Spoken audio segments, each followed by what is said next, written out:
Ibnu Qayyim al-Jauziyah menegaskan kepada kita bahwa sesungguhnya kenikmatan itu terbagi menjadi dua. Pertama yang disebut dengan nikmat mutlaqah, nikmat mutlak. Nikmat mutlak itu adalah nikmat yang menghantarkan kita kepada kebahagiaan keabadian yaitu di surga Firdaus a'la. Apa nikmat mutlak itu? Yaitu iman dan Islam.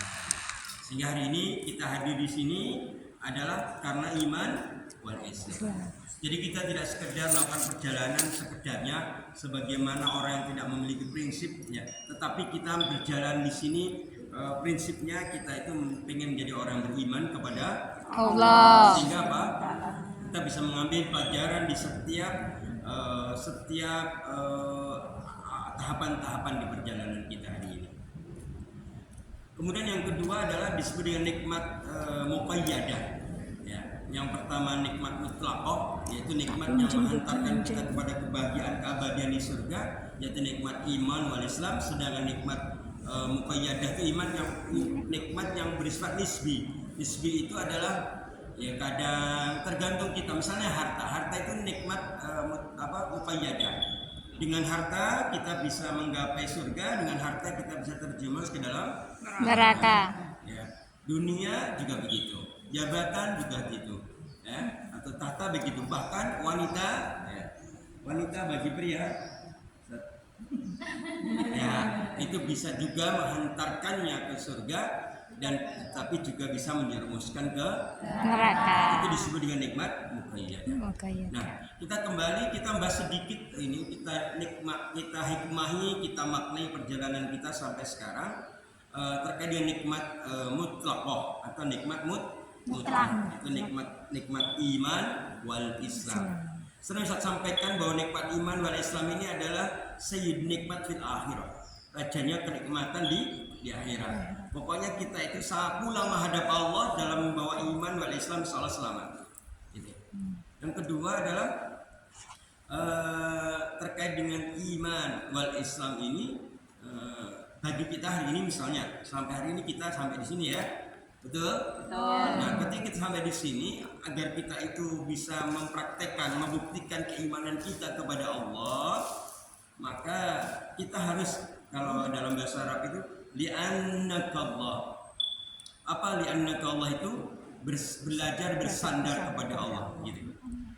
Jadi ketika kita sampai hari ini, sampai di sini dengan keadaan selamat, tidak kurang satu apa, ketahuilah dan kita yakin ini adalah karena taufiknya Allah, karena ma'unah atau kemudahannya dari Allah, karena pertolongan dan perlindungan dari Allah sehingga kita bisa sampai di sini, begitu ya. Nah, maka kita wajib bersyukur kepada Allah. Dan syukur kita itu bentuk dari li'annakallah, bersandar kepada Allah. Kenapa sih kita harus bersandar kepada Allah? Kira-kira kenapa? Kenapa kita nggak boleh bersandar kepada selain Allah? Kira-kira kenapa? Karena Allah itu maha sempurna. Allah maha sempurna dengan namanya. Allah maha sempurna dengan sifatnya. Allah maha sempurna dengan zatnya. Allah maha sempurna dengan perbuatannya. Sedangkan kadang kalau kita itu misalnya sumber kepedihan, sumber kekecewaan itu kalau kita bersandar kepada selain Allah atau bersandar kepada makhluk. Ya. Secantik-cantiknya kekasih kita kadang mengecewakan kita, betul? Pernah ulangi. Secantik-cantiknya kekasih kita pasti akan tetap aja mengecewakan kami. Betul. Ya. Senggan-senggantengnya kekasih panjenengan, gitu ya. Ini gitu ya. Ya seringkali kadang mengecewakan. Tapi Allah tidak. Allah nggak pernah mengecewakan kita. Allah nggak pernah membuat kita itu sedih sebenarnya. Karena Allah itu maha lembut. Allah itu ya lutfi, ya latif, maha lembut. Bahkan kelembutannya itu sampai yang tembus ke hati kita. Sehingga saking lembutnya maka Allah itu misalnya kita lagi sakit hati, maka Allah dengan kelembutannya memperban luka hati kita sehingga luka hati kita segera sembuh. Dengan kelembutannya misalnya kita ada masalah, maka Allah datangkan solusi yang menyejukkan hati kita sehingga masalah itu tidak berlarut-larut. Dengan kelembutannya Allah memudahkan kita dalam menggapai rezekinya Allah. baik rezeki yang berupa zahiriyah maupun rezeki Batiniyah. seperti sekarang ini. Jadi apapun yang kita lakukan hari ini, ketika awal tadi kita berniat untuk ibadah, ya berarti kalau ibadah itu ada 3 kategorinya: lillah, billah, dan ala amrillah. Ulangi. Lillah, billah, ala amrillah. Lillah bahasa lainnya ya mukhlishin, ya kita karena Allah, ikhlas karena Allah. Kemudian bila itu dengan pertolongan Allah. Kita yakini hari ini kita hadir di sini karena Pertolongan Allah. Kita itu hadir di sini itu karena perintah Allah. Apakah ada perintah Allah? Ada. Kita suruh berjalan ke muka bumi, kemudian melihat masyarakat, melihat kesudahan masyarakat, melihat masyarakat. Kemudian kita sudah mengambil Pelajaran. Panjenengan persani tadi, ya. Dari sekian banyak yang kita temui, gitu ya. Karena memang ini sudah pasti yang tidak seagama dengan kita banyak sekali, betul? Betul ya. Bahkan yang hari ini nemeni kita juga tidak seagama dengan kita, begitu ya? Ya. Tapi mudah-mudahan sedikit kita lihat kita sholat, lihat itu, semoga ke depan Allah memberikan hidayah. Amin. Terus kemudian kenapa kita harus bersandar kepada Allah? Sekali lagi, ketika kita bersandar kepada Allah itu bentuk al-yakin. Bentuk apa? Al-yakin. Yakin itu ada 3 tingkatan. Pertama ilmu yakin, yang kedua ainul yakin, yang ketiga hakul yakin. Nah, kira-kira kita di tingkatan yang mana? Pertama disebut dengan ilmu yakin. Kita itu baru yakin kepada Allah kalau sudah punya ilmunya. Ada yang kayak gitu. Tingkatan berikutnya ainul yakin. Kita baru yakin kepada Allah kalau sudah melihat bukti kebesaran dan kekuasaan Allah. Yang ketiga, tingkatan tertinggi hakul yakin. Dia nggak peduli dia punya ilmu, nggak peduli dia itu dia melihat kekuasaan Allah atau enggak. Pokoknya kalau sudah datang dari Allah, datang dari Rasul, dia hakul yakin. Dia akan menerimanya tanpa reserve, tanpa tawar menawar. Akan saya terima semua ketetapan dari Allah SWT. Yang kedua, kita membahas bahwa ketika kita bersandar kepada Allah, di antara kita bisa bersandar dengan melalui namanya. Allah itu punya Asmaul Husna, dan kita boleh meminta kepada Allah dengan namanya ini. Contoh misalnya, kalau kita yakin dan mengenal Allah, Allah itu ya Razak, Allah memberi rezeki, sehingga kita itu nggak pernah khawatir. Kalau sampai hari ini kita sudah khawatir rezeki, berarti pemahaman kita mengenai nama Allah ya Razak belum begitu paham, belum begitu mendalam. Ya. Allah dalam Quran itu menjelaskan bahwa binatang melata, gitu misalnya ya.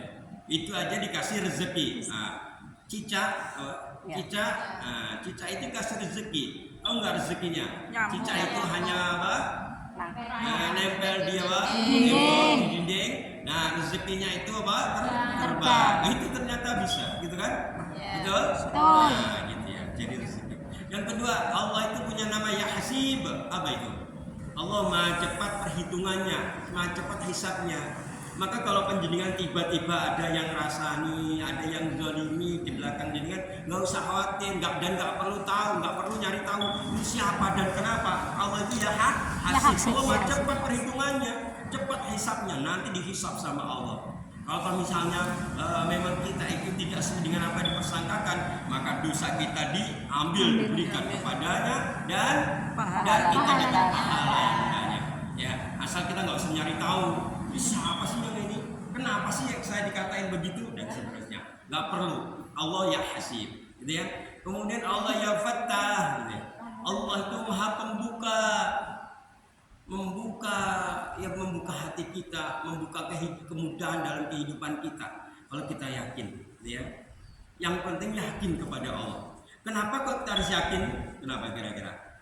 Ada sebuah hadis Rasulullah SAW menegaskan, ya, al-yakin imanu kullu. Yakin itu ternyata iman secara keseluruhan. Iman secara sempurna itu dibuktikan dengan al-yakin kepada Allah Subhanahu wa taala. Maka terakhir sebelum nanti kita berdoa bersama yang akan dipimpin oleh Ustaz Zul, pernah dalam sebuah majelis Imam Hasan Al-Basri itu bertanya kepada murid-muridnya. Bertanya begini, Mengapa keyakinan kita kepada Allah kok berkurang? Macam-macam jawabannya. Kalau panjenengan pripun jawabnya? Kenapa keyakinan kita kepada Allah berkurang? Kira-kira gimana jawabannya? Karena semakin menjauh, Semakin semakin menjauh. menjauh sama Allah. Apa nek? Kurang bersyukur. Kurang bersyukur. Apalagi? Selalu memikirkan dunia. Wah, ya. Itu siapa sih? Terus apa lagi? Lemahnya iman. Lalai. Ya, bagus sekali. Baik. Jadi dari sekian jawaban itu kemudian Imam Syafi'i menegaskan, sungguhnya kenapa keyakinan kita kepada Allah berkurang? Jawabannya adalah karena gitu ya, seringkali kita terlalu percaya apa yang ada di tangan kita daripada apa yang di tangan Allah. Itu dia. Kalau kita seringkali percaya dengan apa yang di tangan kita dan tidak percaya apa di tangan Allah, bikin yakin kepada Allah berkurang. Padahal yakin tadi apa? Al-imanu kullu. Al-yakin, al-imanu kullu. Yakin itu adalah apa? Bentuk keseluruhan iman kita. Iman secara keseluruhan kita itu al-yakin itu. Coba ikutin al-imanu. Al-imanu. Nah, ulang. Al-yakin. Al-yakin. Al-imanu kullu. Al-imanu kullu. Jadi yakin itu iman kita secara keseluruhannya. Ya. Baik, mungkin beberapa poin ini nanti bisa dicatat dan bisa bisa diamalkan ya. Berikutnya sebelum nanti kita berangkat ke pulang ya berarti ya. Ya. Nonton biar kita enggak nanti harus tetap keyakinan kepada Allah diteguhkan selama perjalanan gitu ya.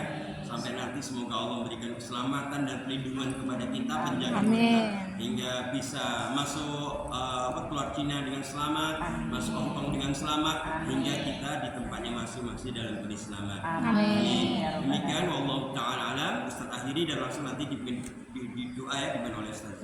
Wassalamualaikum warahmatullahi wabarakatuh. Waalaikumsalam warahmatullahi wabarakatuh.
Amin.